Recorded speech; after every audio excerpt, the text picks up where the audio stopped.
Sembara bukan orang sembarangan. Bu Rusmina lihat sendiri.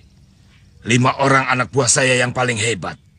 Tidak ada apa-apanya buat Sembara.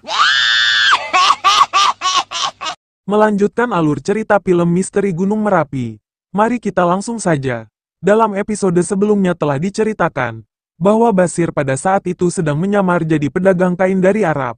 Namun hal itu hanya untuk mengelabui Ki Raisman, ayah Parida, agar supaya Parida bisa keluar dari rumah untuk diajak ketemu Sembara yang sedang menunggu kedatangannya di pinggir Telaga Biru. Namun pada saat itu penyamaran Basir sedang diintip tukang kebun pembantu Ki Raisman, dan pada saat itu juga melaporkan kepada Ki Raisman, majikannya itu.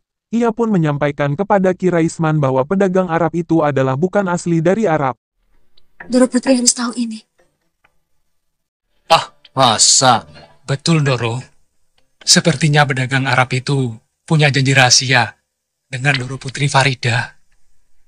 Ya, aku juga baru melihatnya.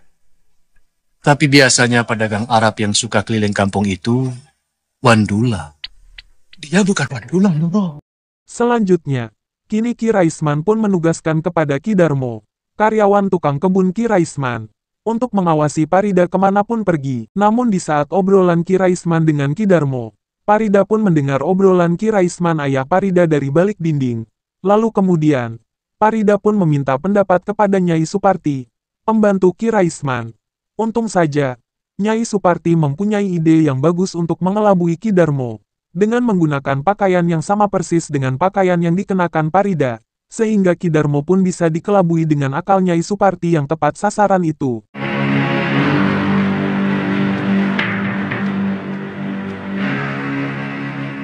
Sedang apa, Pak? Sedang mengawasi pekerjaan, Doro Putri.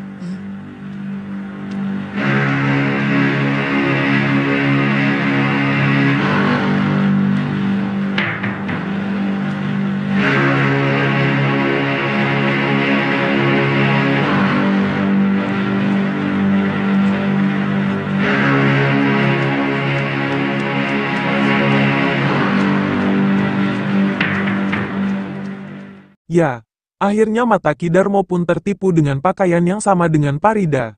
Nyai Suparti pergi dengan jalan yang berbeda dengan Parida.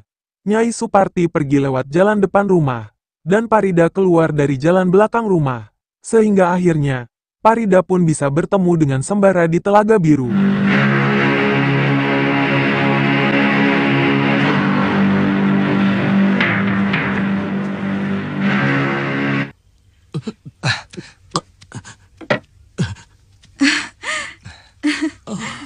Selendang ibuku.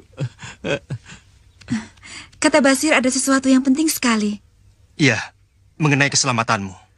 Kamu khawatir terhadap bahaya yang mengancamku. Tapi kamu sama sekali tidak peduli pada Marjan yang mau melamarku. Farida, kamu jangan salah mengerti. Justru sebaliknya, bahwa sekarang aku mengerti siapa kamu sebenarnya. Ternyata kamu adalah seorang pengecut. Begitulah sifat orang yang terburu nafsu dan membesarkan amarahnya. Meskipun niat Sembara akan berbuat baik, namun itu semua salah mengerti. Karena Parida pada waktu itu tidak memikirkan akibatnya akhir kemudian. Jadi seolah-olah akan menyepelekan kepada Sembara. Kejamnya cinta. Cinta dapat membuat kepala pusing. Cinta dapat membuat kantong jebol. Harga sebuah cinta. Sir, kamu jangan ngeledek. Aku lagi bingung nih. Alah, buat apa sih bingung?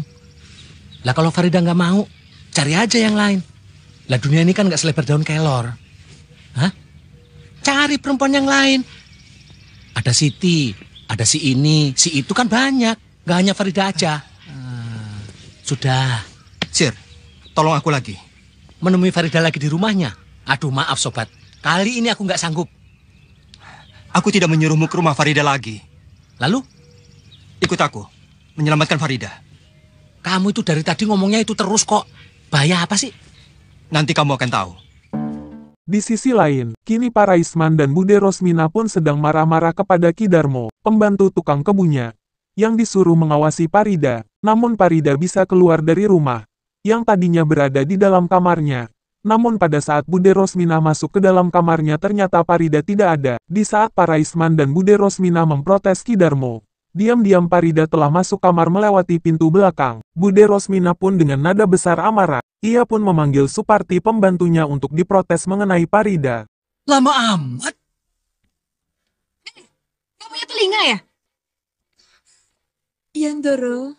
Kamu sengaja mengelabui pegawaiku. Kamu bersekongkol dengan Farida, ya kan? Tidak, Ndoro. Dia saja yang suka mengintip perempuan, Ndoro. Kenapa kamu pakai pakaian anakku? Tidak, Ndoro. Itu pakaian saya sendiri. Mana Farida? Ada, Ndoro. Di kamarnya. Bohong. Tadi aku lihat di kamarnya tidak ada. Mungkin Ndoro Putri sedang ke kamar mandi.